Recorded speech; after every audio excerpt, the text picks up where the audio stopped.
तो बच्चों, आज हम लोग पढ़ेंगे इकाई 4 भाषा बोध। और भाषा बोध में ये विषय है संधि एवं समास, भेद एवं उदाहरण, वाच्य क्रिया के भेद एवं क्रिया विशेषण, मुहावरे एवं लोकोक्तियां, अनेकार्थी शब्द, वाक्यांश के लिए एक शब्द, वाक्य के भेद, अर्थ के आधार पर शब्द शक्ति और शब्द गुण का सामान्य परिचय।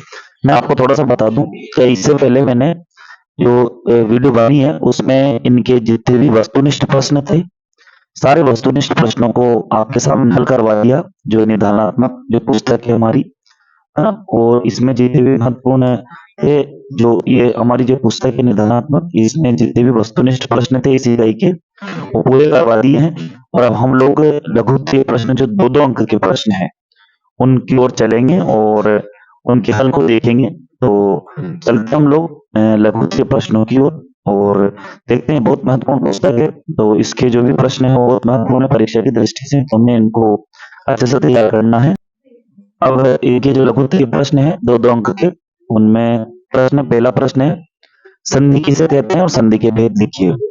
तो संधि की परिभाषा दो वर्णों के परस्पर मेल से उत्पन्न होने वाला विकार या परिवर्तन जो है वो संधि कहलाता है। दो वर्णों के परस्पर मेल से उत्पन्न होने वाला विकार या परिवर्तन संधि कहलाता है। संधि के भेद ये स्वर संधि, व्यंजन संधि और विसर्ग संधि। तीन भेद मुख्यतः स्वर संधि, व्यंजन संधि, विसर्ग संधि। फिर स्वर संधि में 5 भेद होते हैं: दीर्घ स्वर संधि, गुण स्वर संधि, वृद्धि स्वर संधि, यह स्वर संधि और अयादि स्वर संधि। मैं आपको बता दूं कि ये प्रश्न दो अंक के हिसाब से तो इस तरह से पूछा जाए तो मैं ऐसा उत्तर लिखना है। संधि से संबंधित प्रश्न है, विद्यालय में कौन सी संधि है, प्रातःकाल में कौन सी संधि है, तो संधि के लिए मैंने पूरी वीडियो बना रखी है ना। और ये समास, संधि जितने भी विषय है इन पर अलग से इनके व्याकरण पर वीडियो बनी हुई है। ये सामान्य प्रश्न है और वो व्याकरण से संबंधित प्रश्न है, तो आप उनको देख सकते हैं। अभी फिलहाल हम लोग एक प्रश्न पर चर्चा कर रहे हैं। आगे चलते हैं। समास को परिभाषित करते हुए समास के भेद लिखिए। समास को परिभाषित करना है। तो समास का तात्पर्य क्या होता है? संक्षिप्तीकरण, है ना, किसी चीज को संक्षिप्त करना, है ना। दो या दो से अधिक शब्दों से मिलकर बनने वाले एक सार्थक शब्द को समास कहते हैं। दो या दो से अधिक शब्दों से मिलकर बनने वाला जो एक सार्थक शब्द उसे क्या कहते हैं हम लोग? समास कहते हैं। समास के भेद कितने होते हैं? 6 भेद होते हैं बच्चों। अव्ययभाव समास, तत्पुरुष समास, द्विगु समास, द्वंद्व समास, कर्मधारय समास और बहुव्रीहि समास। कितने भेद होते हैं समास के? 6 भेद होते हैं। अव्ययभाव, तत्पुरुष, द्विगु, द्वंद्व, कर्मधारय और बहुव्रीहि समास। ठीक है, इन पर इनकी जो व्याकरण से संबंधित वीडियो है, वही प्रातःकाल में कौन सा समास है ना, गुणानंद में कौन सा समास है ना, या फिर वो आपसे पूछे कि बहुव्रीहि शब्द में कौन सा समास है ना, माता पिता में कौन सा समास है, तो इन पर एक अलग से वीडियो बनी है, आप उनको देखे। एक बार वाच्य वाच्य मैंने आपके लिए बहुत अच्छी वीडियो बना रखी। फिलहाल वाच्य की परिभाषा उदाहरण सहित लिखना है यहाँ पर।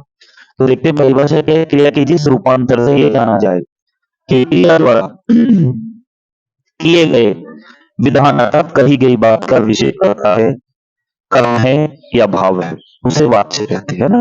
क्रिया के जिस रूपांतर से ये जाना जाए कि क्रिया द्वारा किए गए विधान अर्थात कही गई बात का विषय करता है, कर्म है या भाव है, उसे वाच्य कहते हैं। वाच्य 3 प्रकार के होते हैं: कृतवाच्य, कर्मवाच्य और भाववाच्य। कृतवाच्य अर्थात राजेश पत्र लिखता है, कृतवाच्य। भाववाच्य, कर्मवाच्य पत्र राजेश के द्वारा लिखा जाता है, या फिर राजेश के द्वारा पत्र लिखा जाता है, तो कर्मवाच्य होगा। राजेश के द्वारा, जहां भी के द्वारा से आए, क्योंकि हम लोग प्रथम करने और कर्म को के द्वारा कर्म से जो काम हुआ है, जैसे राजेश से के द्वारा पत्र लिखा गया तो यहाँ पर कर्म होगा। और भाववाच्य ना, राजेश से पत्र नहीं लिखा जाता, यहाँ पर भाववाच्य होगा। इनकी बकायदा इस वीडियो है, आप चाहे उस पर भी उसकी देख सकते हैं, उसको अच्छे से समझ सकते हैं। इसके बाद क्रिया है। क्रिया किसे लिखिए? क्रिया के भेद। क्रिया जिस शब्द से किसी काम के होने या करने का पता चले, जिस शब्द से किसी काम के होने या करने का पता चले उसे क्रिया कहते हैं ना। ऐसा शब्द जिसे किसी काम के होने या करने का पता चले उसे क्रिया कहते हैं। जैसे सोना, उठना, जागना, खेलना, पढ़ना। सोना, उठना, जागना, खेलना, पढ़ना, जिनके भी ना लगता है सब क्रिया है ना। इसके बाद क्रिया के भेद। दो भेद होते हैं, एक सकर्मक क्रिया और दूसरी अकर्मक क्रिया, ये दो भेद होते हैं। तो ऐसे शब्द जिनके पीछे भी ना लगता हो, रोना, सोना, पढ़ना, हंसना, हारना, खेलना, ये सब पे क्रिया है। और क्रिया दो प्रकार की होती है, सकर्मक क्रिया और अकर्मक क्रिया। आगे चलते हैं, शब्द शक्ति का प्रश्न है और इस पर भी आपको वीडियो मिल जाएगी चैनल पर। अब देखते हैं शब्द शक्ति किसे कहते हैं, इसके भेदों के नाम लिखिए। तो शब्द शक्ति, सबसे पहले शब्द शक्ति किसे कहते हैं?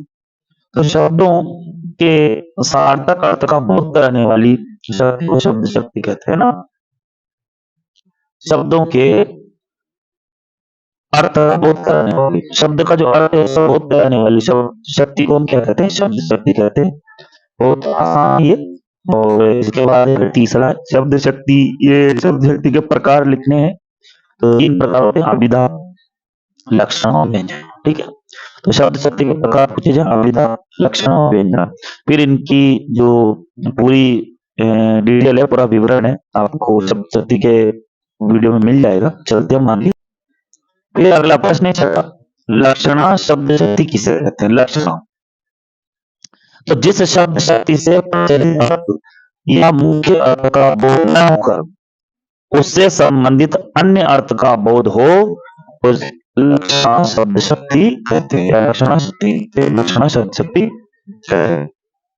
जिस शब्द शक्ति से प्रचलित अर्थ या मुख्य अर्थ का बोध न होता हो, यदि प्रचलित अर्थ या मुख्य अर्थ का बोध सीधा हो जाए है ना, उससे संबंधित अन्य अर्थ का बोध हो, उसे लक्षणा शब्द शक्ति कहते हैं। जैसे यहाँ पर यह विधा दे, जिस शब्द शक्ति के माध्यम से प्रचलित अर्थ का ज्ञान हो या मुख्य अर्थ का ज्ञान हो, उसे प्रचलित अर्थ या मुख्य अर्थ का बोध हो जाए, तो उसे तो अभिधा कहेंगे। और मुख्य अर्थ का बोध नहीं हो और अन्य अर्थ का बोध हो तो फिर लक्षणा हो जाएगी। जैसे उदाहरण है, गाय बड़ी उपयोगी विद्या, गाय बड़ी उपयोगी है। मोहन पुस्तक ये है, लेकिन हम यहाँ लिखते हैं कि वह बालिका तो गाय है, वह बच्चा तो शेर है, माना आप शेर थे। इस तरह से वहां पर लक्षणा शक्ति होगी और यहाँ पर अभिधा है। इसके बाद व्यंजना शब्द शक्ति किस अलंकार से मिलती जुलती है? ये बहुत कठिन प्रश्न है ये, और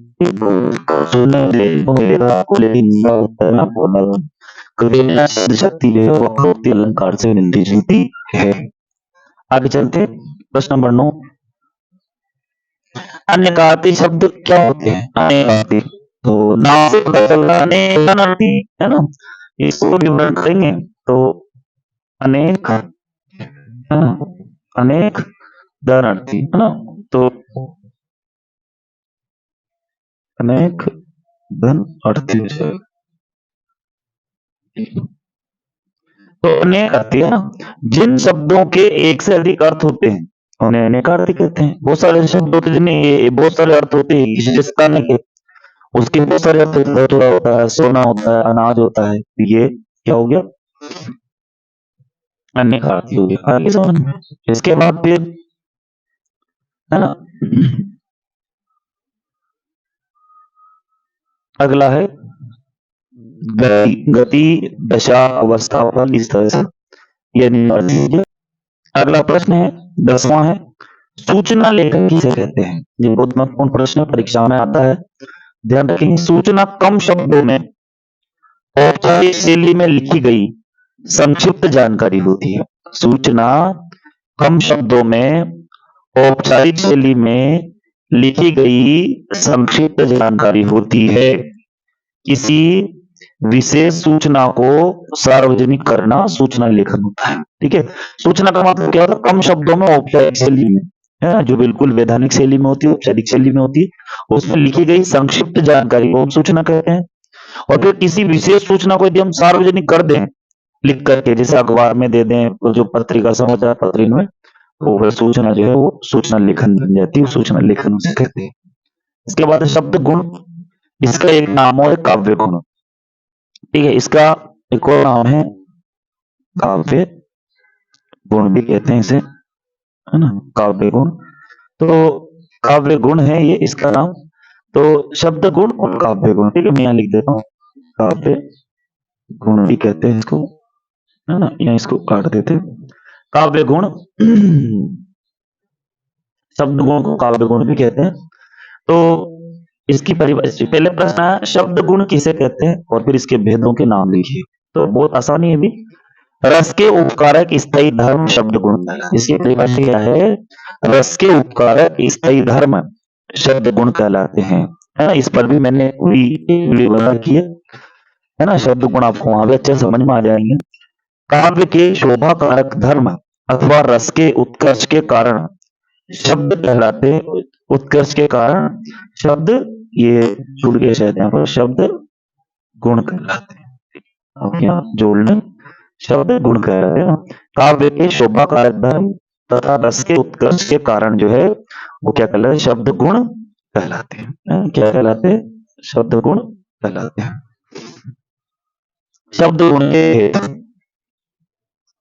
शब्द गुण के भेद, पहला माधुर्य गुण, प्रसाद गुण और ओज गुण, ठीक है।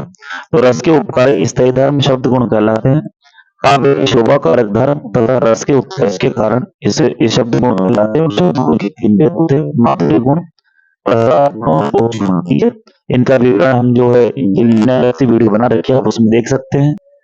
इसके बाद है फिर यहाँ पर देखो, ये माधुर्य गुण की परिभाषा और उदाहरण भी पूछ लिया इसने यहाँ पर, तो यहाँ और अच्छा समझ में आ जाएगा अपने को बहुत अच्छी तरह से। माधुर्य गुण की परिभाषा और उदाहरण देखना, देखो, किसी काव्य रचना को पढ़कर या सुनकर श्रोता का हृदय द्रवित हो जाए, किसी काव्य रचना को पढ़कर या सुनकर श्रोता का हृदय द्रवित हो जाए, उसे माधुर्य गुण युक्त रचना कहते हैं ना। किसी काव्य रचना को पढ़ेगा और कोई सुन करके श्रोता का जो हृदय है वो द्रवित हो जाए, उसे काव्य गुण युक्त रचना कहते हैं। उदाहरण, बतरस लालस लाल की मुरली दही लुकाए, सो करे बोहनी हंसे देन कहे नर जाए, है ना। तो ऐसे जिनसे हमारे हृदय में मधुरता का संचार हो जाए और आनंद आ जाए, जैसे कहीं मान लो रामचरितमानस के दोहे चल रहे हैं, सुंदरकांड चल रही है, कोई बहुत अच्छा भजन है, बहुत अच्छा गीत है, उसको सुनते ही हमारे हृदय में मधुरता का संचार हो जाए, बहुत हृदय हमारा द्रवित हो जाए, तो वहां पर माधुर्य गुण होता है। प्रसाद गुण भी बहुत सारे है। प्रसाद गुण किसी कविता को पढ़ने या सुनने मात्र से ही, जैसे पढ़ेंगे और सुनेंगे, तो सुनने और पढ़ने या पढ़ने और सुनने के मात्र से उसका अर्थ स्पष्ट हो जाए, अर्थात पढ़ते ही वो कविता समझ में आ जाए, उसका अर्थ समझ में आ जाए, वहां प्रसाद गुण होता है। ऐसी कोई सा भी गीत, ऐसी कोई सी भी कविता जिसको पढ़ते ही उसका अर्थ समझ में आ जाए, जैसे वाह आता दो टूक कलेजे के कड़ता, पछताता पथ पर आता, पेट पीठ दोनों मिलकर है एक, चल रहा लकुटिया टेक, तो ये कविता है ना, है ना, ये निराला की कविता है। तो आगे देखते हैं हम लोग, वाक्य किसे कहते हैं, प्रश्न नंबर 14 है, वाक्य किसे कहते हैं। तो वाक्य की परिभाषा, दो या दो से अधिक शब्दों के सार्थक समूह को वाक्य कहते हैं। दो या दो से अधिक शब्दों के सार्थक समूह को वाक्य कहते हैं, अर्थात शब्द है, खूब सारे शब्द इकट्ठे होकर के और एक सार्थक अर्थ देंगे, एक वाक्य बन जाएगा। आई समझ। आगे देखते हैं हम लोग, 15वां प्रश्न है, अर्थ के आधार पर वाक्य के भेद।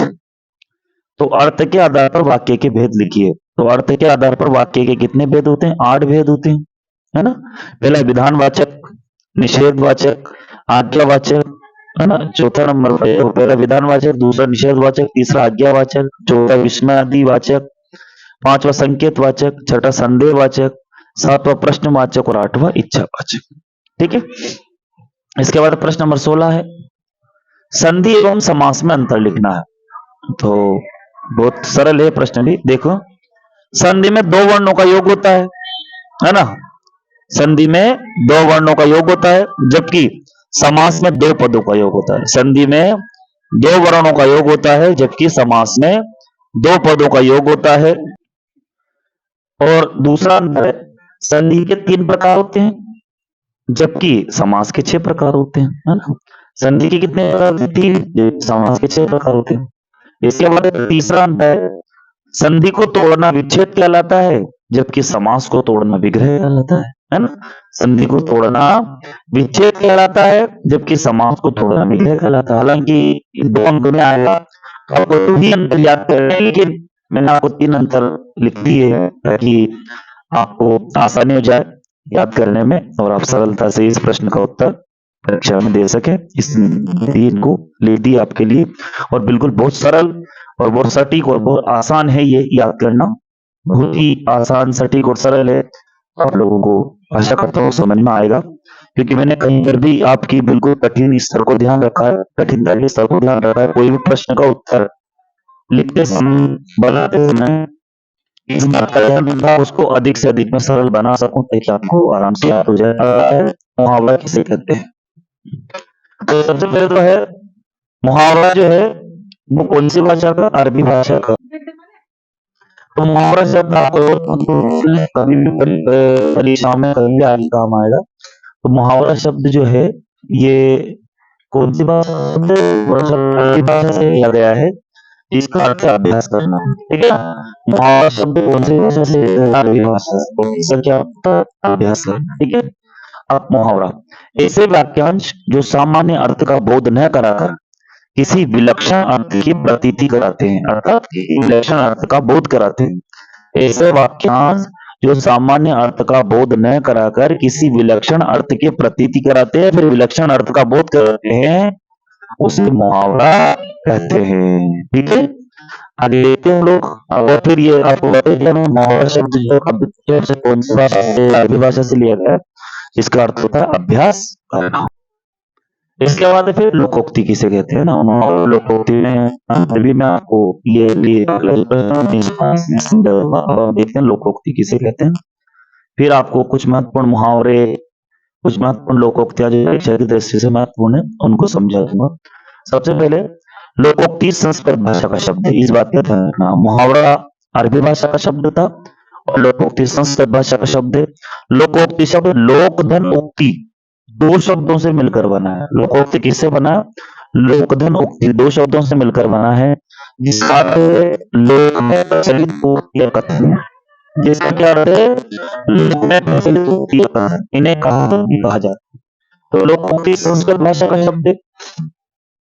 लोकोक्ति शब्द लोक धन उक्ति दो शब्दों से मिलकर बना है और जिसका अर्थ है लोक में प्रचलित उक्ति या कथन, इन्हें कहावत भी कहा जाता है। इसके बाद है प्रश्न नंबर 19। मुहावरे और लोकोक्ति में दो अंतर लिखिए। तो मुहावरे और लोकोक्ति में अंतर देखिए। मुहावरा है, लोकोक्ति है।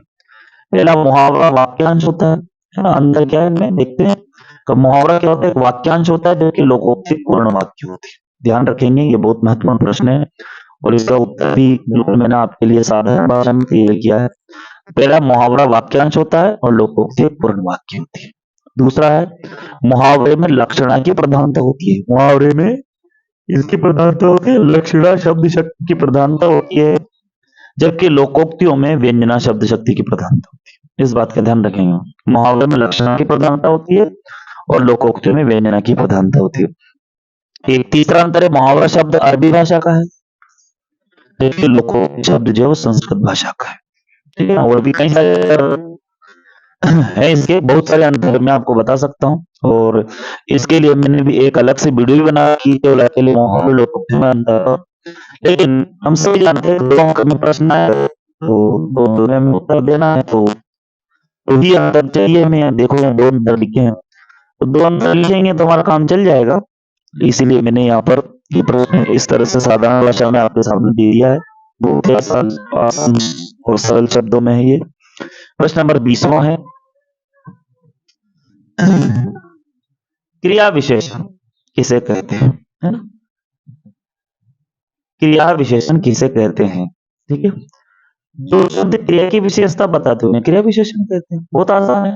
क्रिया किसे कहते हैं? जो शब्द क्रिया की विशेषता बताते हैं उन्हें क्रिया विशेषण कहते हैं। क्रिया विशेषण के चार भेद हैं: कालवाचक क्रिया विशेषण, रीतिवाचक क्रिया विशेषण, स्थानवाचक क्रिया विशेषण और परिमाणवाचक क्रिया विशेषण, ठीक है।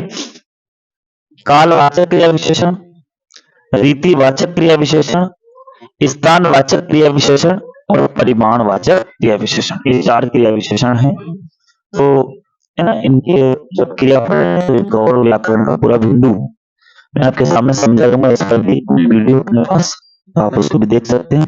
और इसी जो निर्धारणात्मक जो मॉड्यूल है ये, इसका अंतिम प्रश्न है ये इकाई 4 के लिए। जो भाषा बोध से है, तो इसको आप देख लें आराम से। विज्ञापन किसे कहते हैं, है ना, ध्यान से समझेंगे। विज्ञापन शब्द वी और ज्ञापन से मिलकर बना है, दो शब्दों से बनकर वी और ज्ञापन। वी का अर्थ होता है विशिष्ट और ज्ञापन का अर्थ है सूचना, है ना। विशिष्ट होता है विज्ञापन में, वी का अर्थ होता है विशिष्ट और ज्ञापन का अर्थ होता है सूचना, है ना। वी का अर्थ है विशिष्ट, विज्ञापन का अर्थ है सूचना, अर्थात है विशिष्ट सूचना, है ना? किसी उत्पाद अथवा सेवा को बेचने अथवा परिवर्तित करने, बेचने या फिर किसी दूसरे को देने के उद्देश्य से किया जाने वाला जनसंचार जो है विज्ञापन का, ठीक है। किसी उत्पाद अथवा सेवा को बेचने अथवा प्रवर्तित करने के उद्देश्य से किया जाने वाला जो जनसंचार है वो क्या कहलाता है, विज्ञापन कहलाता है। तो मित्रों, हमारा जो ये भाषा अध्ययन की जो इकाई 1, इकाई 4, इसमें जो मॉड्यूल में जो प्रश्न दिए थे, आपके सामने मॉड्यूल है, इसी मॉड्यूल में जो प्रश्न हैं इनको मैंने इस इकाई 4 भाषा बोध के माध्यम से हल कर दिया है, बिल्कुल आसान भाषा में आपके सामने रख दिया है, और आशा करता हूं कि आपको बहुत अच्छा समझ में आएगा, आपके अंक भी अच्छे आएंगे, और आप सभी इसको ध्यान से पढ़ें, समझें, लिखें और भी मित्रों दोस्तों तक इसको पहुंचाएं, और आशा करता हूँ कि आपको बहुत अच्छे समझ में आएगा। साथ में इसमें जितनी भी इकाइयां हैं, इकाई 5 तक, है ना, इसमें इकाई 5 तक है, वैसे इसमें इकाई 8 तक है पूरा, कुल मिलाकर के ये पूरी इकाई 8 है। ये यहीं से देखते हैं हम लोग, तो ये इकाई 8 है, ये है ना, ये 8 ही इकाई है। तो मैं 8 ही इकाई को बहुत अच्छे से आपके सामने प्रस्तुत करूंगा, रखूंगा, और आशा करता हूँ आप लगातार वीडियो पर बने रहेंगे। यदि आपने चैनल को अभी सब्सक्राइब नहीं किया तो इसको जल्दी से सब्सक्राइब कर ले और बेल आइकन को दबा दें, तो आपको विशेष संबंधित नए नए वीडियो मिलते रहेंगे। वीडियो देखने के लिए आप सभी मित्रों का बहुत बहुत धन्यवाद।